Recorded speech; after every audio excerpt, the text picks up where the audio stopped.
Hi everyone, कैसी है हमारी प्यारी यूट्यूब फैमिली। तो आज आप सभी की ही रिक्वेस्ट पर, जो आप रिक्वेस्ट कर रहे थे हमें बार बार कि महादान कन्यादान दिखाइए और बेबी के साथ फेरे दिखाइए, तो लेकर आए हैं। बने रहिएगा आज। तो आज ब्लॉग की स्टार्टिंग में आप लोगों को मैं मंडप दिखा रहा हूँ, वेद, जहाँ से बेबी ने साथ फेरे लगाने हैं।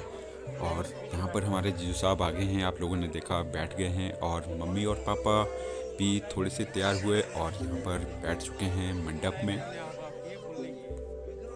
ये जो मंडप वेद होती है, ये बहुत ही पवित्र मानी जाती है हमारे हिंदू समाज में, और इसकी बहुत ही प्राचीन काल से ही मान्यता है। तो किस तरह से जीजू साहब को यहाँ तक लाया गया, इसके लिए भी एक प्रोसीजर होता है, ऐसे डायरेक्ट वेद तक नहीं पहुँचा जाता। तो चलिए आप लोगों को दिखाता हूँ वो। पिछले कल लेट नाइट मैंने आप लोगों का एक कमेंट पढ़ा था, तो आप लोगों ने पूछा था कि डेरा क्या होता है। तो डेरा वो स्थान होता है जो दुल्हन के घर से थोड़ा सा ही दूर एक बहुत ही स्पेशल स्थान बनाया होता है, जहाँ पर बारातियों का स्वागत किया जाता है और उनको वहाँ पर बिठाया जाता है। डेरे में कुछ समय गुजारने के बाद ही दूल्हे पक्ष वाले लोग आ सकते हैं दुल्हन वाले घर की तरफ। तो आज मैं आप लोगों के साथ शेयर कर रहा हूँ बहुत ही विशेष कल्चर जो हमारे हिमाचल में होता है।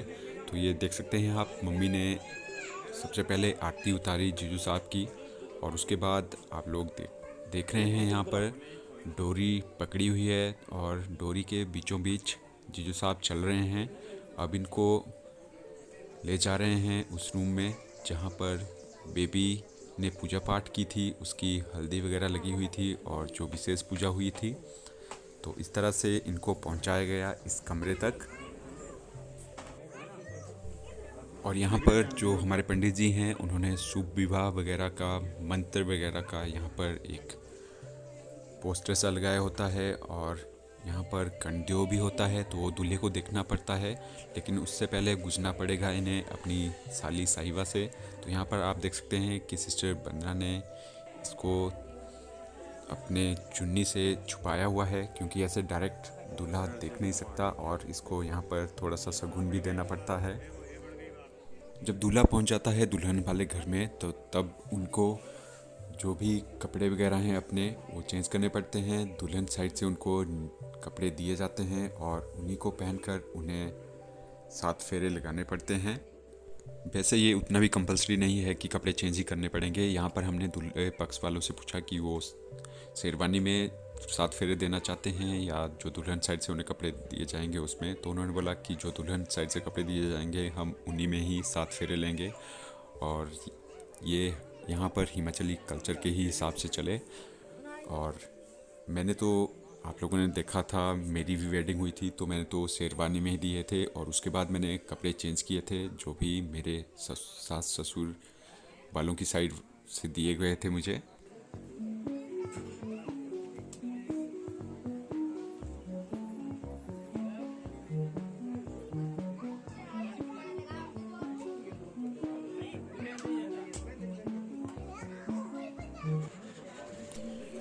बेबी की शादी हुई बहुत ही सुख शांति से, और सारी चीज़ें परफेक्ट थी। और हमने कोविड-19 के जो भी नियम थे, इंस्ट्रक्शन थी, प्रोटोकॉल था, उसको फॉलो किया।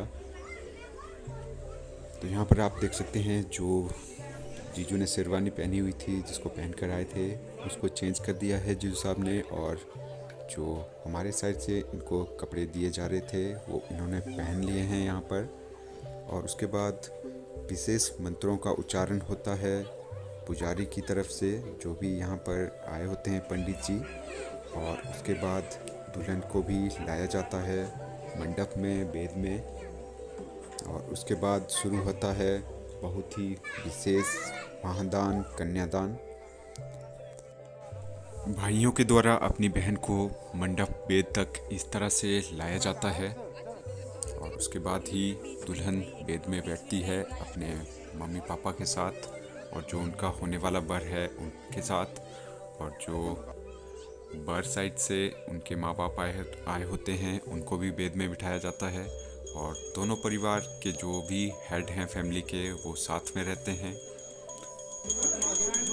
किस तरह से हुआ बेबी का कन्यादान, ये मैं आप लोगों के साथ एज इट इज ही शेयर कर रहा हूँ, जिस तरह से वीडियो को कैप्चर किया है।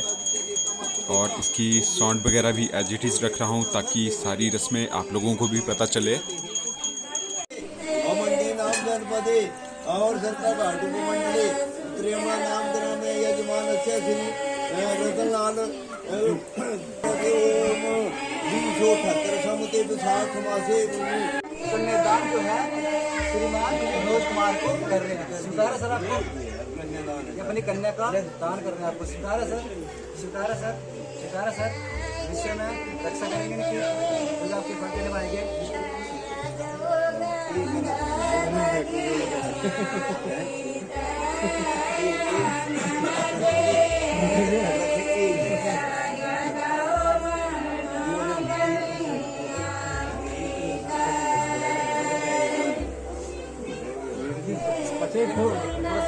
एक फोटो भी खिंचानी है इधर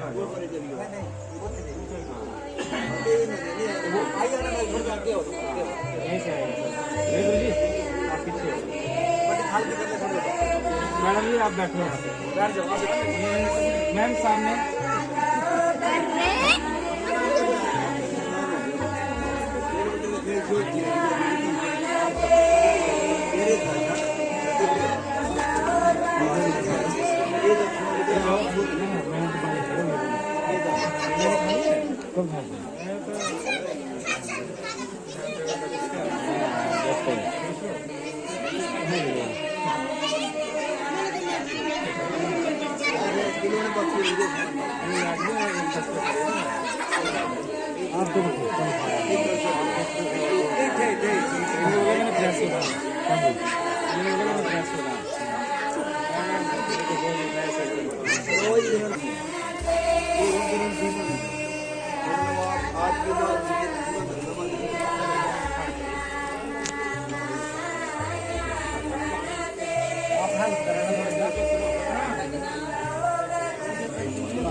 बैकग्राउंड में आप साथ के साथ हमारे हिमाचली जो वेडिंग में सॉन्ग्स गाए जाते हैं वो भी इंजॉय कर रहे होंगे। और आप लोगों के साथ अब मैं फिर शेयर कर रहा हूँ बेबी ने किस तरह से 7 फेरे लिए। तो ये बहुत ही भावुक पल होते हैं और कन्यादान और 7 फेरे आप लोगों के लिए ब्रीफली ही लेकर आया हूँ। मैं कहती है, हे स्वामी, आपको युवावस्था में और वृद्धावस्था में मेरा ही नहीं मेरे परिवार का भी पालन करना होगा, मेरे परिवार का भी पालन करना होगा। अगर आप जो मैं आपसे कुछ मांगूंगी आपको देना होगा, और फिर बार बार मांगने से आपने कभी भी क्रोध नहीं करना है, ये मेरी आपसे प्रार्थना है। हो सकता है कि कभी कहने का अभिप्राय कि आप क्रोधवश मुझे इनकार कर देंगे, तो ये मेरे से कहने का अभिप्राय तो मुझे क्षमा कर दें। तो आगे कहता है तभी मैं आपके माँ पक्ष में आऊंगी, स्वीकार है। छठे पद में कन्या कहती है, सप्तपदी कहता है, 7वें पद में कन्या कहती ये सखे सप्तपदी वचनों में बहुत कहते हैं आगे, यज्ञ हो में विवाहे च कन्यादाने कहते अंचली ग्रंथ बंधनाय भवता वाम स्थित्वा पूर्वम क्रिया दे तो पाप नहीं। कहता है कन्या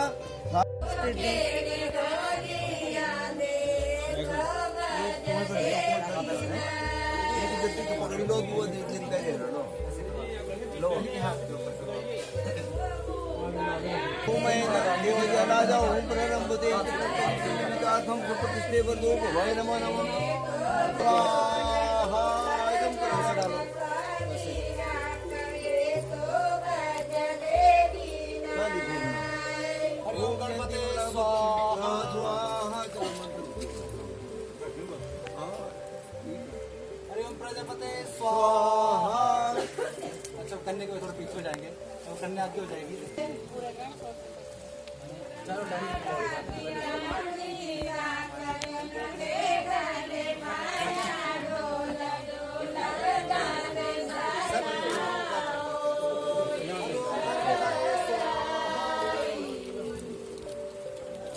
जब पकड़ना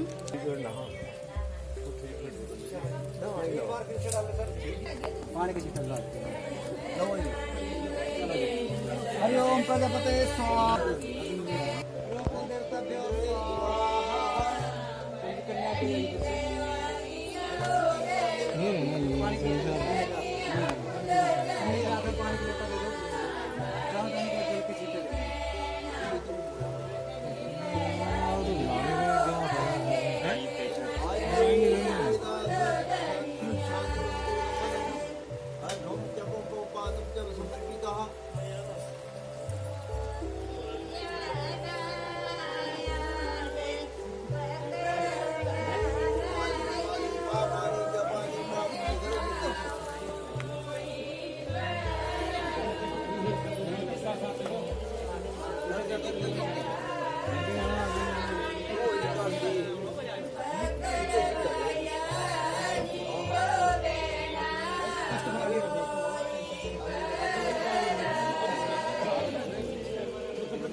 भद्रकाली कपाली दुर्गा क्षमा शिवा धात्री स्वाहा स्वाहा ओम भगवतो देवस्य धियो न प्रचोदयात् विद्वान् स्वाहा ओम अम्बे नमः अम्बिके नमः बालिकाय नमः स्वाहा कन्या तो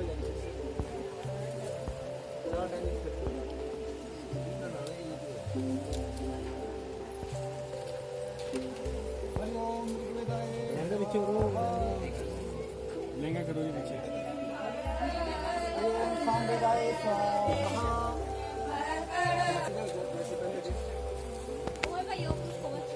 जैसे पहले बैठे